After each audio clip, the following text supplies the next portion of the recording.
baby. We are back. The Nuggets are back. What is going on, everybody? Welcome back to the Wash Nuggets podcast. We are in the Wash Nuggets Dub Club. Welcome. I'm joined, as always, by Matty Ice. How you doing? Doing pretty good, man. It's an exciting time to be a Nuggets fan right now. I think the boys are back, and we're getting our hopes up for I don't know what, man. Maybe another letdown. Who knows? Hopefully not. Vibes are high, though. Let's keep riding this high. And if you haven't already, go down below, hit that subscribe button. It's totally free. We'd love for you to be part of a growing community that we have here at the Wash Nuggets podcast on the Wash Kings Network. We got a great show for you today. We got a few topics to discuss, including the 4-game win streak that the Nuggets are on, Jamal going ballistic last night against Dallas, Jokic just putting up crazy, video game numbers, and P. Watt's immediate impact upon return.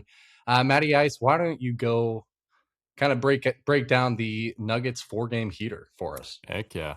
So the Nuggets right now are 46-28. They're sitting at 4th in the Western Conference, which is a huge win from where we were sitting at 6th a couple weeks ago. So we love to see it. The Nuggets have had a 4-game win streak. They played Friday, March 20th versus Toronto. They won 121-115. Sunday, March 22nd versus Portland. They won 128-112. And then a close one at Phoenix this past Tuesday, March 24th. They won 125. It was a clutch win. Definitely a clutch win. 125-123. And then they just beat Dallas yesterday, 142-135, which is interesting because this last game against Dallas was technically a clutch win as well. The Nuggets were, it was a 1-point game going into 4 minutes to go in the fourth, but versus Toronto, we'll just go over some notable stats. Jamal Murray had 31 points in the win versus Toronto. Jokic had 22, 8, and 9. Tim Hardaway Jr. lit it up from 3, 7 of 10 that game for 23 points. Aaron Gordon back on the horse, man. He looks great. Yeah. Scored 16 points in that game. Versus Portland, the 128-112 win, Jokic went 22, 14, and 14. He was a plus 19 in that game. Jamal had 22 and 7 assists. Cam Johnson lit it up from 3, 5 of 7 for 19 points. He was a plus 19 as well. Killer Cam. He's actually, and we could talk about this during another episode, but he's been surprising me of late, and he's really kind of turned it around. He was definitely a look yourself in the mirror type of guy, and I think he's done a great job to turn it around. At Phoenix, the 125-123 win, the 2-point win, Nikola Jokic had 23, 17, and 17. Jamal Murray had 21 points. Tim Hardaway Jr., 50% from 3, 4 of 8 for 18 points. And then last night, the second night of a back-to-back, it was really like the second game of one day because they finished the super late game versus Phoenix at midnight and then had to fly back to Denver and play, what was it, like 12 hours later? Not 12 hours, like 16 hours later, something like that. So second night of a back-to-back on very minimal rest. They beat Dallas at home 142-135. Jamal Murray, 53 points, 6 rebounds, 4 assists. Jokic had 23, 21, and 19. He was 1 assist away. We were all sitting there watching the game last night just hoping that somebody would shoot the ball in the last 2 minutes when Jokic passed it to them. I think I've seen Christian Brown hit corner threes more contested than the one he got, but he got a look late and decided to pass it up. P. Watt coming back, 21 points. He was 2 of 3 from the 3-point line. So Tim Hardaway Jr., I thought in this game was just I don't think he got a ton of minutes. P. Watt was in there, but he was a plus 15 when he was on the court last night. He only had 4 points, 1 rebound, 2 assists, but a plus 15, which was the highest on the Nuggets last night. Very interesting stat line for him. I just think he was in when everything was going good and all the Nuggets were good. So last night, Jamal, let's talk about it. 53 points on 19 of 28 shooting, shot 67, almost 68% from the field. He had 41 minutes. He was on the court for 41 minutes. He was the only Nugget to play 40 plus minutes last night. 9 of 14 from 3. That's 64.3%. 53 points. What do you got? What do we Jamal is him, man. Man, I'm so happy to see this version of Jamal, just how consistent he's been all season. And, just seeing him put up these types of numbers late in the season. I feel like this is the time of year where guys get tired, they start coasting, but not Jamal, man. He's kind of leading the way alongside co-star Nikola Jokic. And it's just so fun to see those two guys, peanut butter and jelly, just doing their thing night in, night out. The two-man game is just flowing right now, and you love to see it. There are points this season where the two-man game was a little bit off. Jamal maybe was a little bit timid off of the pick and roll. But, I mean, we're back to business. And I think part of that has to do with AG being back in the mix. The flow of the offense is back. And it's just really, really fun to see. And it's obviously helping the Nuggets in this 4-game win streak. Absolutely. I think guys are getting out on the fast break. We're seeing or we saw a ton of stuff last night from Peyton Watson get down the court, scoring inside. And then I think that's a big time help for the Denver Nuggets to set up their half court offense and then in turn just play the two-man game. Jamal Murray does really well when he comes off of that Jokic screen super fast and is really aggressive with it. And I think earlier in the year, like you said, to that kind of timid point, is he wasn't as confident coming off of that screen. And I think it was also a lot of injury situations kind of just stacked against the Nuggets in that way, especially with Nikola Jokic being out. But now that they've had a good rhythm, I think they're doing fantastic, and it shows. Jamal really surprised me last night with the 3-point percentage. I know that he can shoot lights out from 3, but 64.3%. He shot it 14 times. He made 9 of them. And there was a point where he just did the Michael Jordan shrug. He was just like, he did. I don't know what's going on. And I love that. I love that from him. Yeah. And he hit a shot, I think, at the end of the third quarter or beginning of the fourth quarter that led to a timeout from Dallas. And he was just talking to the crowd, dude. Yep. He was just fired up, talking to the crowd. I love that from Jamal Murray, and he's playing with such confidence. I don't think that shoulder's really bothering him a whole lot. He had some cupping. He had some cupping therapy done the other day to that right shoulder. Can't really see those marks anymore. So I think they probably scraped him out pretty good. But dude, he's on fire, and I hope that shoulder doesn't re-aggravate. Yeah, he's looking good. Nuggets are looking good. All the Nuggets are good. I mean, this is obviously the best version of Jamal we've seen. His averages this year, 25.4 points per game, 4.4 rebounds per game, 7.1 assists per game. Those are all career highs in each. He's also shooting 48.3 from the field and 42.6 from 3. Those are also career high averages. Matt, do you think this is enough to be a all NBA Jamal, or as we would put it, Jamal NBA? Is this enough for him to reach that accolade this year? I sure hope so, man. He's worked his butt off. And that was one of the things that he said going into the All-Star break is, yeah, it's great to be recognized as an All-Star for the first half of the season.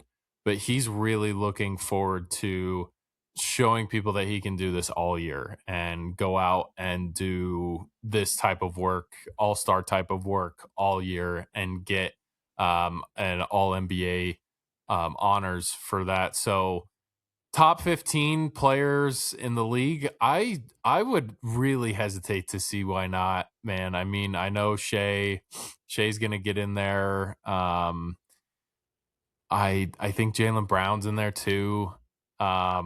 But dude, I really hope so, man, because he's worked his butt off all off season. He's worked his butt off all season. He's been the only one consistently healthy out of the Nuggets starting rotation, which if you would have told me that at the beginning of the year, I would have said no way, just based off of his history. But he's really worked his butt off, man, and I really hope so. In my book, yes, I'm biased. I love Jamal Murray. I love the Nuggets. So, yeah, I'm gonna say yes. I think it's enough. I really, think so I too. sure hope it's enough, man. Because if it's not, I don't really know what you want from him. Yeah, I agree. Let's go into our next segment. We're going to break down Nikola Jokic's last few games. He's putting up, like I said, just absolute crazy, crazy stat lines. Some might put it as a video game stat line. Jokic in these last 3 games against Portland, he was 22 points, 14 rebounds, 14 assists. Also had 2 steals, 1 block, and he was an overall plus 19 in that game. And then against Phoenix, he had 23 points, 17 rebounds, and 17 assists on only 2 turnovers, which was great to see. His turnovers have been down, including last night. He had 23 points, 21 rebounds, and 19 assists, another near 2020 game, and only 1 turnover. So between the last 2 games, I mean, he had 17 assists to 2 turnovers and 19 assists to 1 turnover. And as of recent, I mean, since his injury, those turnover numbers have been really high. And I think he's done an excellent job these last couple of games of getting those numbers back down. And he's just looking like the Jokic that we know. His passing looks great. His feel for the game just looks great all around. He's seeing up the court really well. What are some of your takeaways from Jokic these last few games? he looks like he's in kind of like a flow state, but he also looks like he's taking more control in a passer sort of way. Like he wants to manipulate the floor. He wants to kind of redirect people. He wants to be the conductor of that train. And I really think he's doing a great job of that. He scores when he needs to. I think over the past 3 games, he's done a fantastic job of understanding I need to go to the basket right here. We need a spark. We need this. We need that. We just need a bucket. I'm going to get to the bucket and I'm going to score. And I think that's I think he's done a fantastic job of that because there have been times throughout the season where we're like, Jokic, why don't you just go to the basket, go score, stop passing? We don't need all of this. Your guys aren't giving the spark that we need, even though you're finding them open shots, etc. I think he's done a great job of balancing the two, and it shows. I saw somebody today really pissed me off. I'm going to go off on a little tangent here. Really pissed me off on Twitter. They were like, it was a post about Nikola Jokic, and people in the comments are like flaming each other, going like, "Bro, he's not the MVP. You can't just look at a stat line. You got to look at how players make other players better, and how the MVP is the most valuable player on the team." And I just sit here and I'm like, man, do they watch? Like, does anybody watch Nikola Jokic play? If Jokic was not on the Denver Nuggets, if the Denver Nuggets did not have Nikola, they would be one of the worst teams of basketball, I think. Yeah, Barring Jamal no doubt. Murray playing just out of his mind every night. But that's what they would need to like even stay probably a 500 team. Nikola Yeah. Jokic is the reason the Denver Nuggets are good. And the reason why all of these other guys, Christian Brown, Tim Hardaway Jr., Tim Hardaway Jr. has been lighting it up from 3, but this year he's been going crazy. He's going to break the franchise record for threes coming off of the bench is a wild stat to me. But he's making all of these guys around it better. He's making Jamal Murray, who's an already incredible player, even better.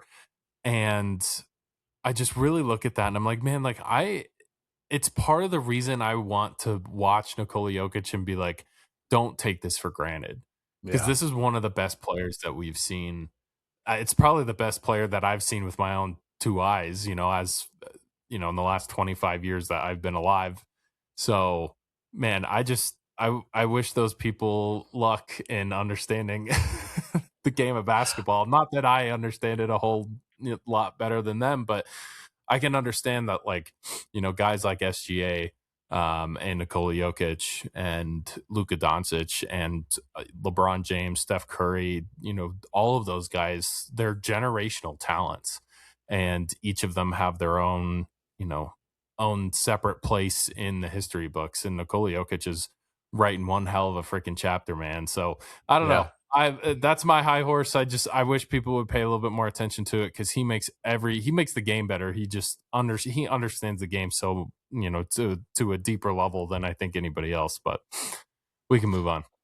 Yeah. My last point on Jokic, I think this is the style of play that Jokic likes to play. I mean, he's just playing that facilitator role. Jokic's averages in these last 3 games, 22.7 points, 7.3 rebounds, and 16.7 assists. He's getting other guys involved. And it just seems like right now, anytime he gets a rebound, it's almost turning into assists because he's immediately looking up the floor for guys running down the floor. I mean, I think about CB, who does a great job running down the floor and getting those fast break points. He's had a lot of those outlet passes that look really good, and that was a point of turnover for him, a week ago or a couple weeks ago, right? Like you would look at those outlet passes when the Nuggets offense wasn't clicking as much and go, oh, that's a turnover, like just throw it away or throw it out of bounds or whatever.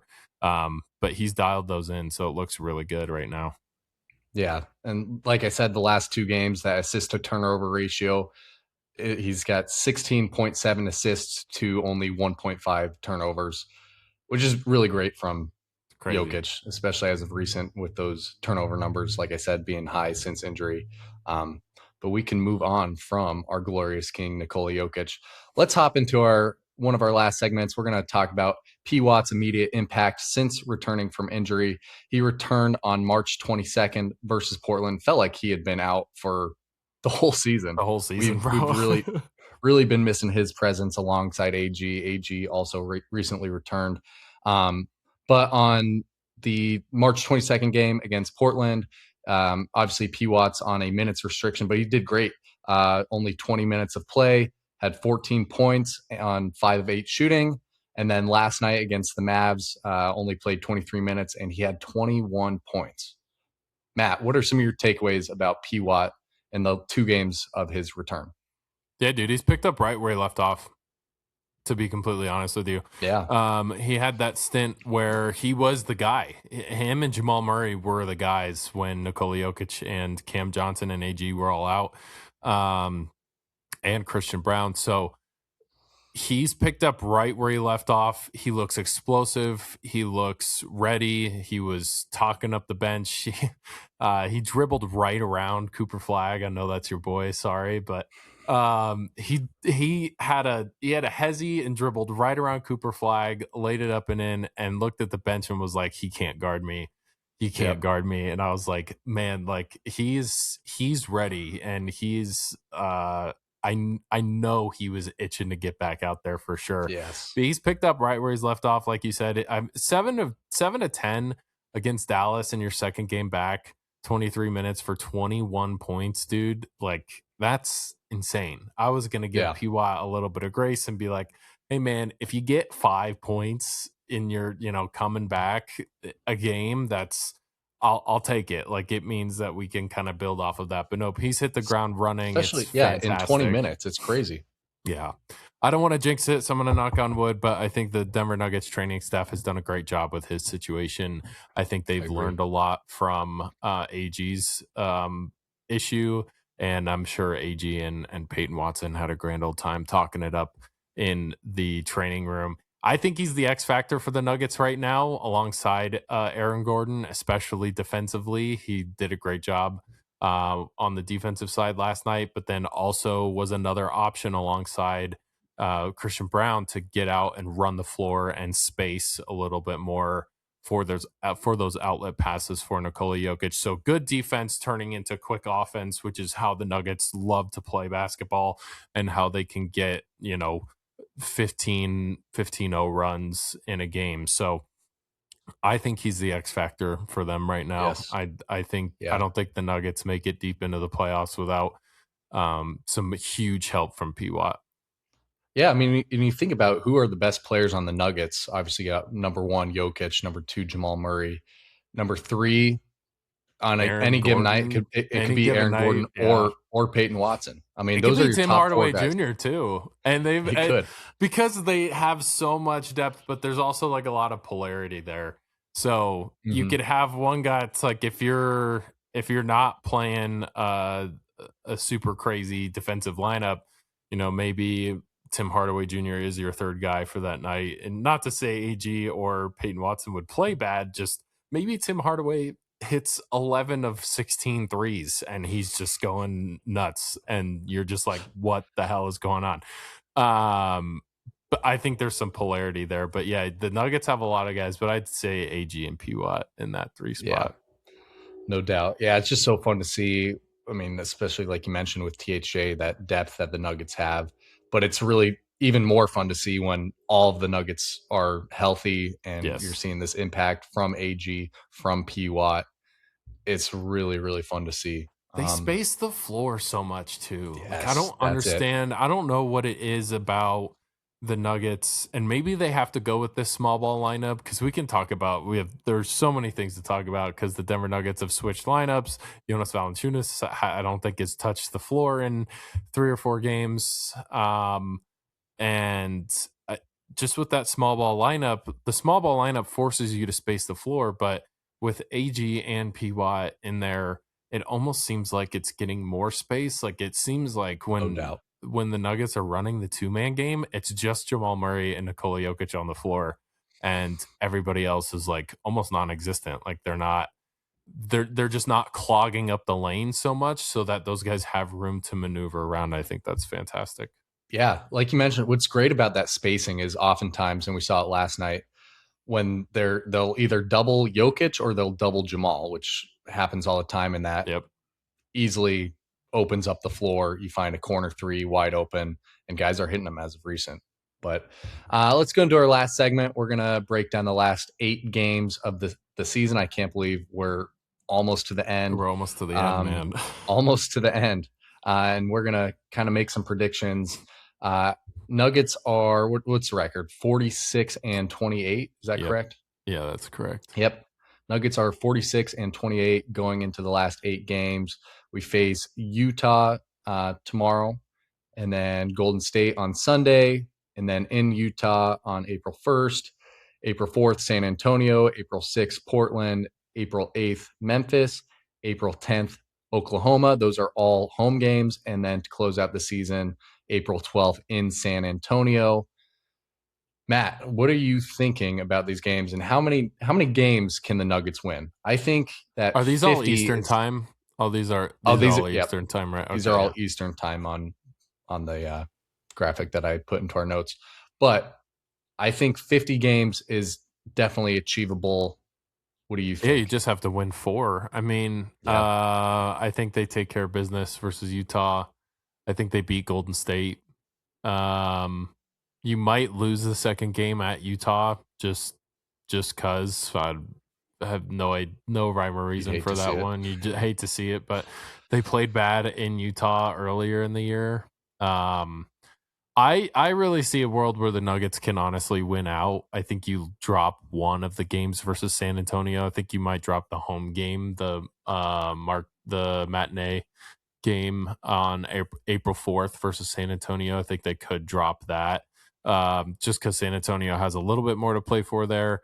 I think they beat Portland and Memphis, and then Oklahoma City at the end of the year has nothing to play for. I don't think they'll be playing any of their guys. They do have they have a really deep bench though, so that could give the Nuggets some hell, but they'll be at home, and I don't know, man. I really think 4 games is definitely achievable. I think 7 games might be achievable. I'm going to say they win 6. 6 of the last 8? 6 of the last 8. I think they drop a Utah game, and I think they drop a San Antonio game. Yeah, I'm kind of with you. I think the threshold is about 5.5. So I think the goal should be to win 53 games. That might be pushing it. I think the goal 52, 53. 52. Yeah. Yeah. I'm going to say 50. If the Nuggets can win 50, I'll be happy. But then you have to make sure that you stay in the 4th spot. Yeah, it's true. I mean, there's a world, like I said, and I've been saying all season, that 3 through 6, 3 through 8 spot is kind of it fluctuates from week to week, man. It's so fluid. So, I mean, Nuggets could end up in that 3 seed. They could also end up in that 6 seed. You'd hate to see it, but I think I think they end up where we're at about right now in that 4 seed, which would have us match up with the Timberwolves likely in the first round. Yep. I'm not sure how I feel about facing the Timberwolves. They love playing us, but yeah, if the season ended today and we faced the Timberwolves in the first round, I kind of like it. I kind of like it too. I just think the way the Nuggets have been playing right now, it's fantastic, and yeah.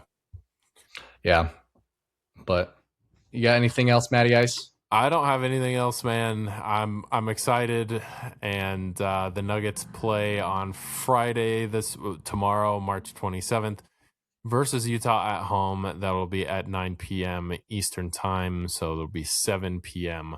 Mountain Standard Time. You can catch that on Altitude Sports. Yeah.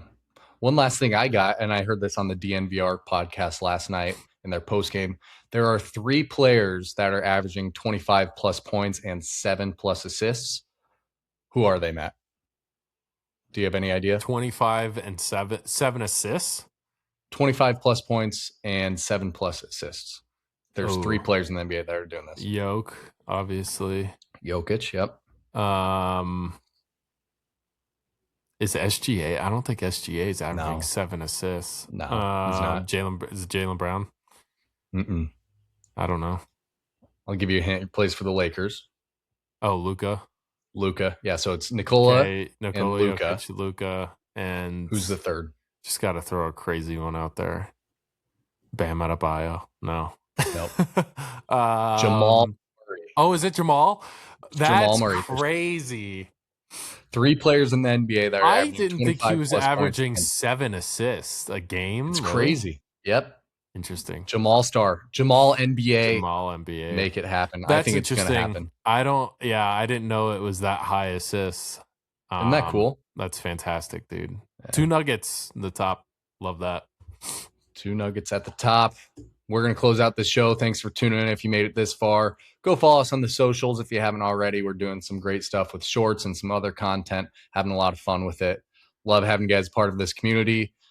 Let us know in the comments what you think. Do you think Jamal makes all NBA team? Do you think the Nuggets close out the season on a high note? Let us know.